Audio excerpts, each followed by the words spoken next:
programang ito ay rated SPG. Striktong patnubay at gabay ng magulang ang kailangan. Maaaring may masiselang tema, lengguwahe, karahasan, sexual, horror o droga na hindi angkop sa mga bata. Alin, ano nakita niyo naman, Papa? Hindi pa ate.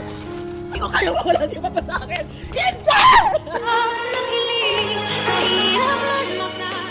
Narito na nga ang ating pakabangan ngayong Lunes sa abot kamay na pangarap. Hindi pa rin tumitigil at sumusuko itong si RJ at Annalyn sa paghahanap nga dito ni Don Pepe.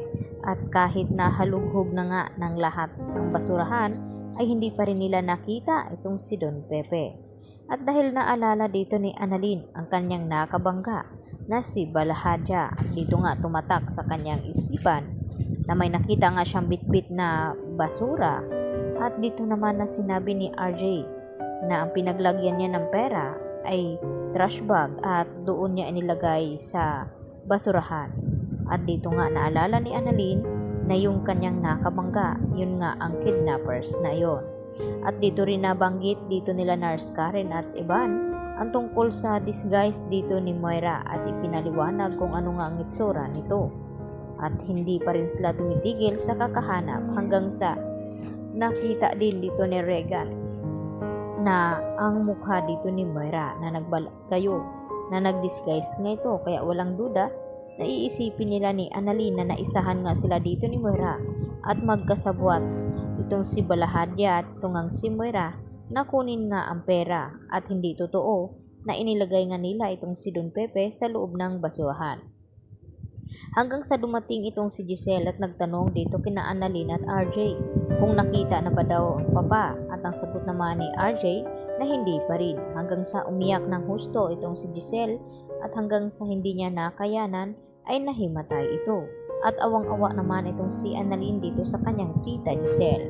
Samantala, agad na tinawagan ni Moira itong si Zoe upang bantayan na mabuti itong si Don Pepe na hindi makatakas.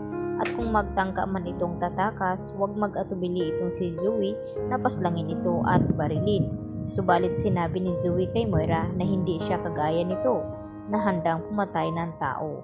At dito nga nagkamalay itong si Don Pepe at nakita niya itong si Zoe na may hawak na baril.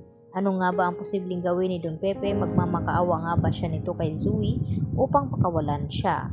Samantala, tagilid din ang kalagayan dito ni Lynette at ng kanyang mga kasamahan na si Dr. Katie at itong si Dr. Patricia Minor. Dahil sa mga humahabol din sa kanila, sa dumukot nga din dito kay Lynette at tinatakot pa ito na babalikan itong si Annalyn at tapusin. Dahil nagtangka nga tumakas itong si Lynette, subalit hindi nga nagtagumpay hanggang sa tinawagan ni Dr. Enriquez itong si Carlos kung nasaan sila naroon at kung saan ang location na hinahanap nga itong si Lynette.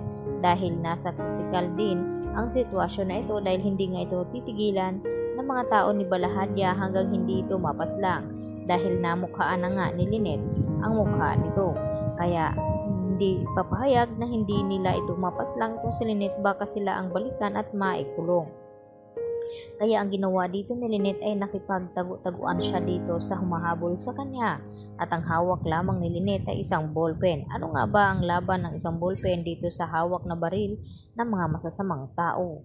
Mauunahan nga ba ni Carlos na darating ito at iligtas itong si Lynette o baka mahuli na nga ang dating nito? Dahil ganun din ang ginagawa dito ni Annalyn na patuloy pa rin na hinahanap ang kanyang lolo Pepe dahil hindi nga ito mapakali, baka kung ano na nga ang nangyari sa kanya. Kaya yan naman ating pakatutukan kung maaalala ni Annalyn ito ngang si Moira. Yan lang po at marami pong salamat.